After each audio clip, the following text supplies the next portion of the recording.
silent treatment. I will still give my wife. And this woman will be troubled. Do you understand? Yeah, I was. Then I wasn't happy with my dad, and I said I will not. So, one way or the other, those things will always find their ways back into us. How? Study still shows that we all believe that in our subconscious mind, it carries about 90% of our behavior. If I come to you now, sir, then I slap you, you will respond based on your subconscious mind. Meaning that when you were young, what do they tell us? When anyone slaps you, what do? Slap the person back. Because the person wants to ride you.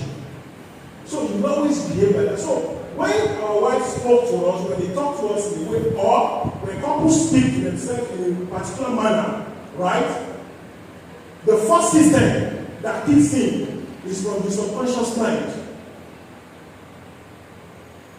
When a wife will not allow her husband to shout at her, check her history. How did her dad treat her mom? When we shout at our wives and the wife replies immediately, check the history. How do you expect someone that her dad maltreated her mom? Now she's married, she now wants to accept her own husband maltreating her. It never happened. So that's why when people come to us for counseling, therapy, or coaching, whatever, we subject them to therapy, psychotherapy. Past experiences will always reveal why they behave somehow. So our subconscious mind takes about 90%. Conscious mind takes about 10%. It's so minute. And conscious mind will never develop if we don't come to a gathering like this. Our conscious mind will never develop if we don't subject ourselves to critical reasoning, to personal development. It will not come. So the power of meaning takes center stage of our life. The power of meaning takes center stage of our life. When my wife abuses me, what made me to think that thing she told me is abusive is because I have been told that when I'm talking and my wife uses one eye, against me, I believe that, this thing is abusing me. She disrespects me. Who told us? God likes to ask questions. When Adam fell, and God appeared in the cool of the night and called him out, Adam, where art thou? Adam was somewhere hidden. God called him out. He said, no, I can't come to you, sir. Why? I am naked. Then God asked another person, who told you that you are naked? So when we behave to ourselves in a manner that we don't like, why don't we ask questions? So we should be able to ask questions. Not everything that we do to ourselves as spouses really means, from the point of hurt, but because our meaning of what the word stupid is, our meaning of what the word fool is, our meaning of what you talk too much is, our meaning of what frustration is. I'm sure not any one of us would like this word being spoken to us. Why do you get unnecessarily frustrated? What does frustration mean? When you hear the word frustration, why do you get unnecessarily frustrated? Why do you always get frustrated anytime I say this to you? Who can tell us this? Or rather, how will you react, sir? If someone, not even your wife now, tells you, why do you get frustrated? What will you feel? You feel bad. I think every of us will feel bad, right? fine. What of if same word is flipped on the other side now with another statement? Why do you always get angry? How would you feel when they say to you, why do you always get angry? You won't feel bad. You feel even the person really empathizes with your situation. But when you check the dictionary of frustration, it's the same word as anger. But because we have been conditioned to believe the word frustration is synonymous to mental illness. Ọmọ ayé ẹ̀ ti wà ó tó wà frustrated. Frustration written everywhere, written everywhere. Ó tó wà frustrated, ṣáà fílẹ̀ o. So when we hear that word, we what the system number one, what it switches to system number one, and what I will say is that subconscious mind. How the word frustration was used to someone that we saw on the road. That is what happened. So we are all product of our significant emotional experience. If we are able to block off significant emotional experience, we will live in a beautiful world. So now, going to the point now, the topic of the day, oneness, bonding. I have less than 3 minutes, and I'm going to quickly do that. Bonding is an act of bond. Then, bond is a relationship between people or group based on shared emotions, shared value, shared culture, shared tradition, shared beliefs. If time will permit me, we'll trash this out. Maybe when we begin to have questions. Don't forget, bonding, before bonding can take effect, before bonding can take place, it must take place within a group or between people. Okay, now let's limit it to this gathering. Between couples who are connected with the same shared emotions, shared culture, shared tradition, shared belief system, shared lifestyle. So you will now wonder why bonding is such a big issue in marriage. Because most couples don't share the same tradition, the same culture, the same belief system. The way me and my wife never shared the same until after 10 years of marriage. We've had our 2 children at that time. I was still living the way my dad lived, even though I was a Christian. Not living like having girlfriends or having wives, no. But emotional experience that I carried from my father still continue to haunt my marriage. So, for bonding to be effective in our marriage, I have few tips here. The first one is connection. Culture compatibility. Culture compatibility.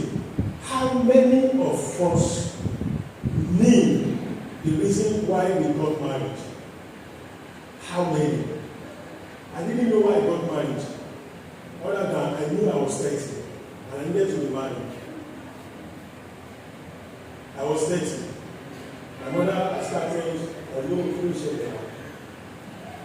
You are already working at a banker. What else? You want to be carrying around, right? That was the reason why I married, and it was not enough to be married. So you need to figure those things out. The person that you want to have bonding with, are you really compatible with that person? Compatibility in the sense of how the person behaves. Do you know how the person behaves? When I use the word compatibility, I'm not saying it has to be 100%. That you always do the same thing. No. The wife may be going this way, or not be going this way, but your ability to understand each other's feelings, your ability to cover up for the excesses, for the shortfalls of each other makes the compatibility works. So that we don't just go here and not say that I've heard now, we're not compatible, so let me go on my way. No, that is not what I'm saying. Me and my wife, we are of the same, and we are not of the same personality traits. She is of a melancholy, what we call dependable fault in family system engineering. But I am a creative person, creative person, creative compatible. And a bit of intimidating comma. Someone can really want to dominate. So if I don't study my wife very well, I'm likely going to dominate. I'm likely going to shout her down. That is where the compatibility works. Now the second one. The second one is we need to disengage from our emotional experience, significant emotional experience. We need to disengage from those areas. How do we do that? Anyone who has been in pain of any kind from childhood will ultimately inflict pain on others if he or she has not sought for help. If you have been oppressed as a teenager, if you have been oppressed as a youth, when you marry, you are likely going to oppress your spouse. And that's why when you see some of us, many some people around us, we were together, right? But immediately somebody just offers them a lift. Somebody mentioned their name to somebody and the person, tell them, come on, fitter. Becomes a senator, a governor, or senior special advisor, a commissioner, something. They still want to oppress people like they were together before because the person had lived with pain. I remember when we were young, a cousin of mine would always say that when he's rich, he will oppress people because the same way someone on our streets then in Ibadan oppressed us. When almost every family was managing to just slaughter one round, this man will slaughter not even 2 rounds, 3 rounds, there was 1 cow. And my cousin would say, man, Rashid, Tabadaga, Nadara. And I had the same mindset. When I grew up, I needed to subject myself to critical listening. I needed to purge myself of those past toxic emotional experiences I had. So, bonding will not take place if we still carry significant emotional experiences into our marriage. We knew how our fathers treated, especially ladies. So when they witness some slight resemblance of what their dad used to do, or former boyfriends used to do, maybe the former boyfriend used to go to the toilet with the phone, always all the time. And when he gets to the toilet, the next thing he's doing is put the phone in the pocket. Now she has seen somebody else, a very gentle, diligent brother, right? Immediately that person too stands up with the phone, going to the toilet, even though she trusts the husband. But because of the earlier experience, the previous experience she had, the next thing will be, I would say, bro, is going to the toilet to go and send the message again. But meanwhile, the husband is going to the toilet to go and read. When I'm in the toilet also, I go with my phone because I don't want any idleness. I want to feed my brain. So I will always do it like this. I will always feed as I'm there. But if those things have never been debunked, you can see, because of the significant emotional experience, how the former boyfriend had behaved. And the woman now feels the same way will always happen. The same thing goes to the men also. The wife tells you she's going to Ikeja to look for something.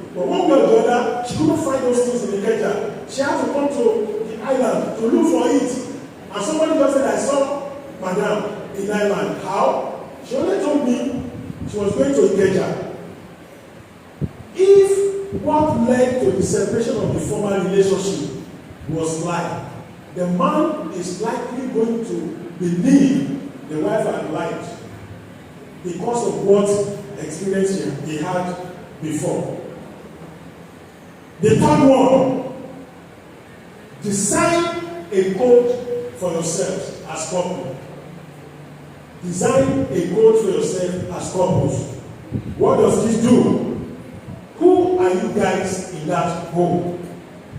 Who is your wife to you? Who is your husband to you?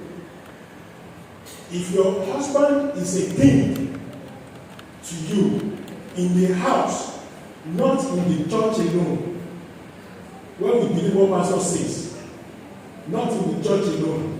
So if your husband is a king, how do you address a king? How do you address a king? If your wife is a princess, is a queen, how do you address a queen? Let me cite one example. Imagine your wife has a status of Dr. Mrs. Okonjo Iweala. How would you relate to that husband, to that wife in the house? Will you say that wife serves you with your lunch and she forgot to bring water? Won't you stand up and go and get the water? If you marry an Okonjo Iweala, if you marry as a wife, you marry a Dr. Adesina, the man sitting at the word, is it called background? African Development Bank, right? If that man talks to you, says something, would you say, this is the way my former boyfriend used to talk? And it's the same thing that this man is saying. I am angry. I am angry. Will you say that? No, because true conduct, a code, had already been given. And Okonjo Iweala and Adesina, right? Now, before we move to that, before we migrate or we metamorphose into those stages, what code? Who is your wife to you? How do you see your wife? How do you see your husband? Those are the things that will foster bonding. Meaning that if he or she talks to you anyhow, how do you respond? How do you respond? I didn't know until my coach taught me this also. As a king, and your husband behaves somehow in the house. As a king, your husband comes back from work, and the next thing he does, like me, the next thing he does is, the shoe, anyhow. Instead for the wife to scream, what is this now? I will be doing all this thing. You just know how to dismantle every area. Come on. What of it the wife says? Oh my God, you are a king. A king is always kingly. A king is always awesome. A king is always this. And the king doesn't really fly their ships anyhow in the palace. By the time you say that, the husband will know what to do. Because the consciousness of being a king is there. Every man likes to be called a king. Even though we don't always like it. And because of what is happening now, I don't want to like this over by my wife will always be down for me. But if she tries to do it, my head will swear. Wow, so the same way when you call us a king, the same way when you call your wife a princess, when you call your wife a queen in the palace, use that word to correct. How would you speak to a queen? You went and you go to visit a palace now, the palace. And the queen, the king calls out the queen. Please come and greet my visitors. And the queen is just going. And mistakenly, the queen matches you. What will you do? Will you say, Madam, what is that? I need to see me. In fact, you'll be happy that king's queen matches your leg. But guess what? If our queen in the house, our wife, matches on us, how do we react? Or they just fat? How do we react? But meanwhile, if you go to visit the ethnic king and the wife fat, in fact, nobody will say that who fat. You just try to swallow it. What are the things we need to figure out?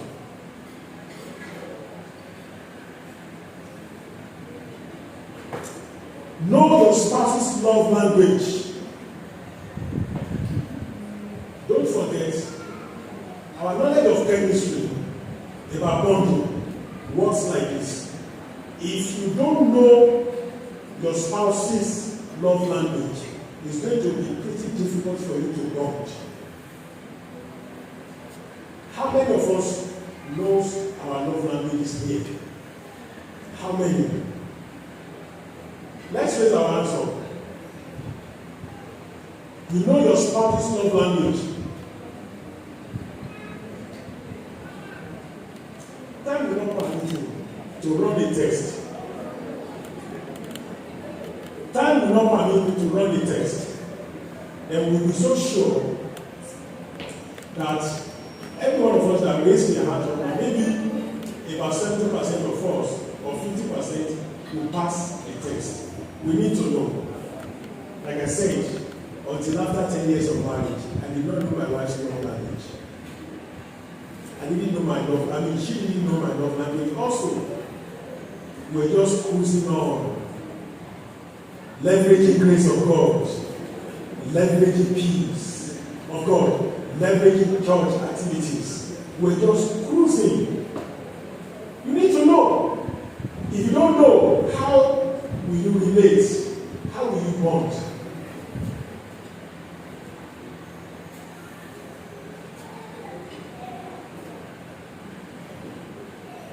The last one, we need to create a model that seeks to appreciate many things in your spouse before complaining of other things. You need to create a model. First of all, to always see great things, positive things in your wife, in your husband, before you want to correct the wife or the husband. How will this happen? Because trapped in any human being is either a king, is either king or a fool.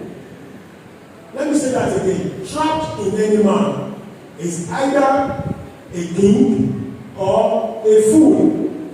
So the way you address yourselves in marriage, the way you respond. Bible says the name Adam called the animal, right? That name they bear.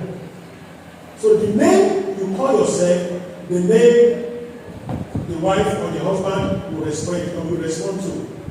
If you call her a fool in your mind, what you always see is fool. If you call him a king, even in your mind, you say it out. What you always say is in the same way the way we relate with our children. It is whatever that we call ourselves that we respond to. Everything is still around power of meaning. I try hard now, and I'm getting used to that, not to allow anything to bother me. Any one of us in this hall now, nobody would like to be called mad, weary. If I just come into this place now, and I want to greet, and I said, every one of you have now mad people, how you doing? How will you react? Who is this area boy they brought to the altar of God. But guess what? When you get to a proper place in Lagos Island, all those were they are happy with themselves because the word way means nothing to them. The word way is you are living well. Unknown to them, they have changed the meaning of way, and that's why they will never be way. But some of us, elites, we are still attached to the word way, to the word madman, to be way, meaning that something is wrong with me. We have been conditioned to believe that. So when something like that is being said unto us, we are triggered into anger. We are not happy again. This is what he said. He called me way. Last one, while I was with my dad, he abused me with this word. Oh man, he got bastard. And I grew up with so much anger in me, such that if I heard anyone say Omani, it was as if you were saying it to me. Until again, 10 years after my marriage, then I could budge myself of those things. When someone says Omani now, it means nothing to me because I've been able to fight it. So, how many of those words have we been able to reprogram, to reframe? How many of them? Not until we begin to do that, bonding will not be possible. I repeat, not until you begin to take those things you consider abusive words in your marriage to mean something else positive. We call it empowering meaning. Not until we begin to do that, there will not be bonding in our marriage. So I wonder if any one of us is interested in this is Daddy where you speaks about the place of fathers in the home, how fathers can really bond effectively with the children and with the wife. And this one is for mothers, meaning that we don't need to compete with ourselves in the house, but we need to complement everything that we do. Outside, this one goes for 2,000, but I give here 1,005. This one goes for 3,005, but here I give it 2,000. This is an audio pack, contains 16 chapters. It's an audio pack, contains 16 chapters. So if anyone is interested, we are available here to give it to you. Thank you for your time, and we go for the questions and answers. Please, let's put our hands together for. Let's put our hands together for Mr. Akinwumi Akintola. I understand that today it might be a bit difficult to clap now, but